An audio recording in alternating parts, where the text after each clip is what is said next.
민족 중흥의 길 박정희. 본 내용은 박정희 대통령께서 직접 집필하신 원본으로 편의상 5내지 6분 분량으로 나누어 내용과 함께 낭독하도록 하겠습니다. 구독하시면 박정희 대통령 저서 모든 내용을 읽으실 수 있으십니다. 제4장 고도 산업사회의 도전. 오늘날 많은 외국인들은 우리의 경제 발전을 가리켜 한강의 기적이니 한국인의 경이라고 표현하는가 하면 한국이 조만간 손꼽히는 경제대국으로 부상하리라고 예언하고 있다. 70년대에 이룩한 우리의 성장 속도는 과거 기적적인 부흥을 이루었던 일본이나 독일이 그것을 단연 앞서기 시작했기 때문이다. 그러나 우리 경제 발전은 결코 기적이 아니라 온 국민이 자립의 의지를 갖고 함께 땀 흘려 일한 당연한 결과이다. 우리는 실로 한데 뭉쳐 일함으로써 극복하기 어려웠던 거듭된 시련을 극복했고 그로 인해 우리의 전진이 더욱 값지고 빛나게 된 것이다. 1974년의 석유파동과 뒤이은 세계적인 경기 후퇴로만 하더라도 수출을 주축으로 성장해온 우리 경제에 커다란 타격을 주었다.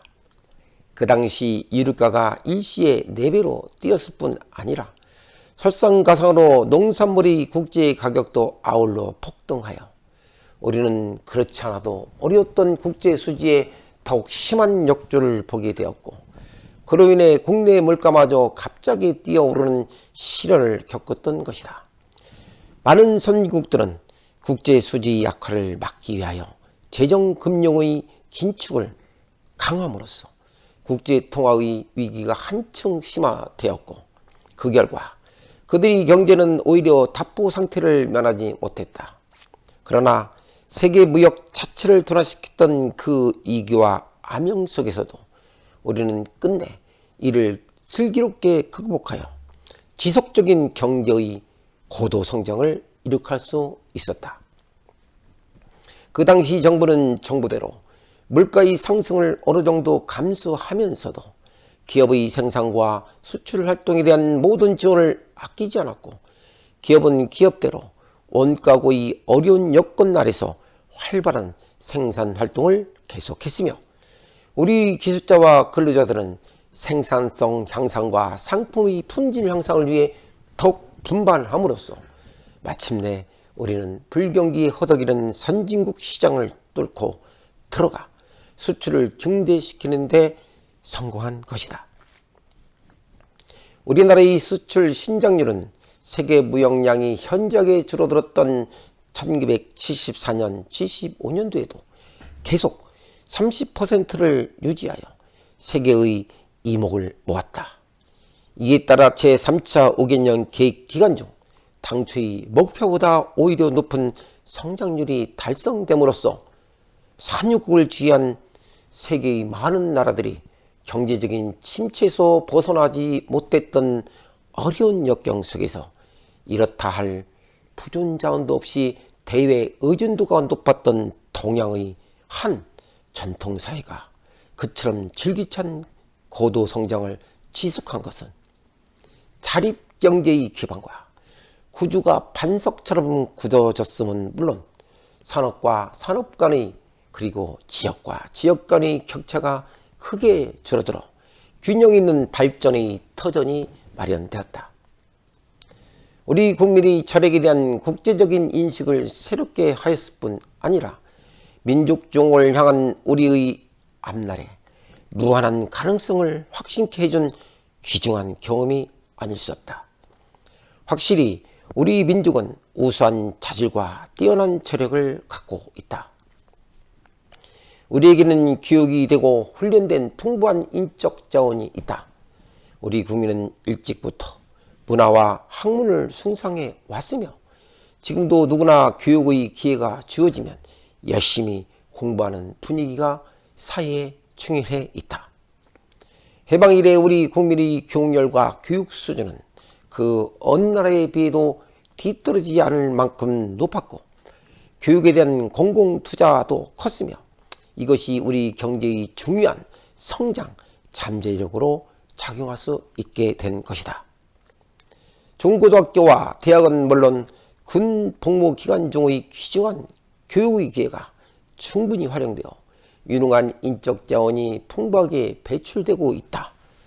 우리 젊은 일꾼들이 근면하고 우수하다는 것은 이미 세계 정평이 나 있으며 그것은 우리 기능공들이 국제 기능대회를 석권하고 있는 것만 보아도 잘 알 수 있다. 우리 국민이 우수한 자질은 또한 근대화 과정에서 배출된 유능한 기업인들과 공무원에서도 유감없이 발휘되고 있다. 왕성한 기업 의욕을 가진 우리 기업인들은 합리적인 경영과 전략을 통해 생산과 수출에 힘쓰고 있으며 국내외에서 교육받은 역량 있는 공무원과 학자들이 투철한 사명감을 갖고 정책의 입안과 집행에 참여하여 경제 건설의 역군이 되고 있다. 이러한 우리 국민의 우수한 자질과 역량이 충분히 발휘될 수 있었던 것은 말할 것도 없이 우리가 개방사회 아래 자유경제의 원리를 최대한으로 활용하고 있기 때문이다. 이것은 사유재산을 부정하고 개인의 자유와 창의를 말살하고 있는 북한 경제가 오늘날 얼마나 참담한 상태에 있는가를 보면 분명해진다.